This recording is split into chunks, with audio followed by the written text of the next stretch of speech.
Bonjour et bienvenue. Good morning, ladies and gentlemen. Welcome to this EUROGIP debate, once again online, in full compliance with social distancing measures. During these debates, we are going to try and understand how this pandemic has been upending the way we work and also the way we manage professional risks. More home working, increased automation in the industry. This COVID pandemic has forced prevention and compensation professionals to face an unprecedented change in the way we work. Indeed, more nomadic workstations, more autonomous practices, more hybrid companies, and as you can see behind me, this logo does reflect this new hybrid way of working.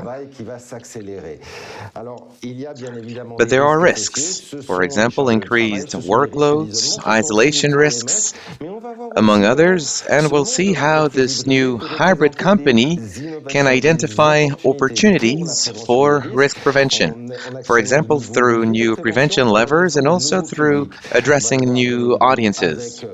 We are going to discuss this with our speakers today, and during this entire day we are going to discuss this new hybrid way of working. We'll see how regulatory frameworks, insurance frameworks are adapting, and we will also look at your comments and questions throughout the day. I will make sure to ask many questions at the end of the day, and please don't hesitate to get in touch anytime you want for me to ask your questions to our speakers here today. Without further ado, let us watch a short video clip. In Europe today, there are close to 2.5 million accidents at work each year. Of these, 3,500 are fatal injuries. The work-related health problems are estimated to cost 145 billion euros. The battle to improve this situation must first be won upstream. That implies enhancing knowledge of the subject in France, but also internationally, and exploring the best levels of action. This is EUROGIP's raison d'être. Founded in 1991, this French public interest grouping is both an observatory and a resource centre. Its field of action covers best practices at the international level for the prevention and insurance of occupational injuries and diseases. What could be more necessary and useful than to look at what our neighbours do? From this perspective, EUROGIP performs comparative studies involving numerous countries. It publishes and disseminates European information useful for action on occupational risks. It encourages the exchange of experience through European conferences and bilateral meetings on topical news and its field of action. It coordinates the experts of the French Occupational Risk Insurance Organization who take part in the production of European and international standards in this area. It plays an essential role in ensuring that health and safety are allowed for, as of the design stage for machinery and personal protective equipment.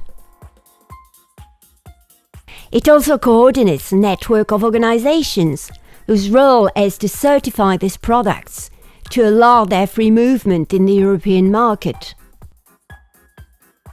Finally, EUROGIP takes part in projects of community interest, notably on behalf of the European Commission.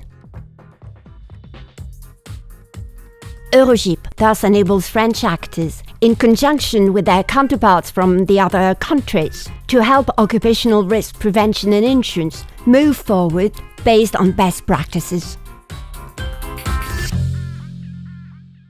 Very well, to start these debates, these discussions, let us welcome Christian Expert, EUROGIP President.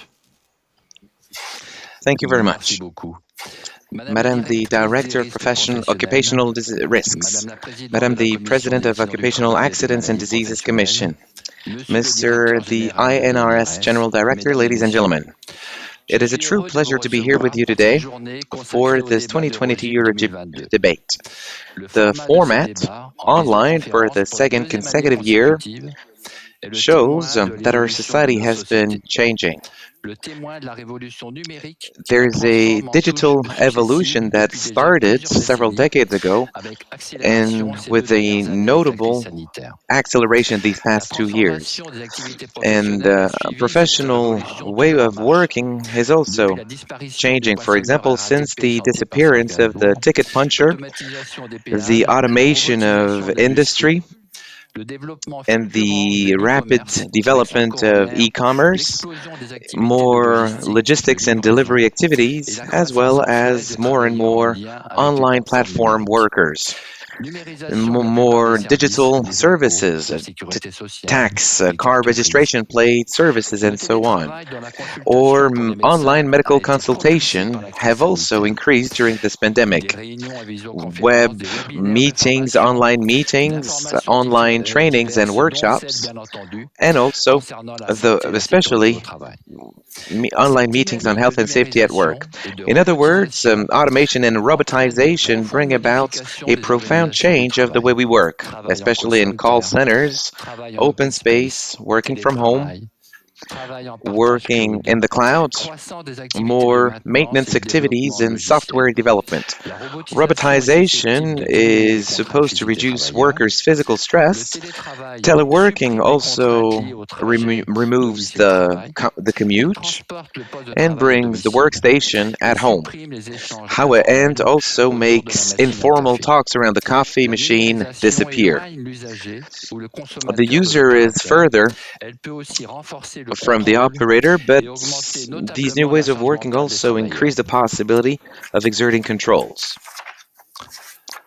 Musculoskeletal problems and traffic accidents can be the flip side of the coin of increased packaging and delivery activities with ever shorter deadlines.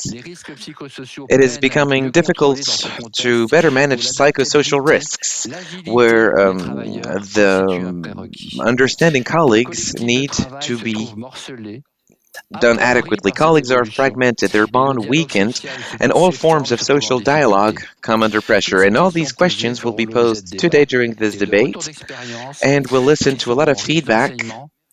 Thank you very much for your presence, and I wish you a fruitful debate.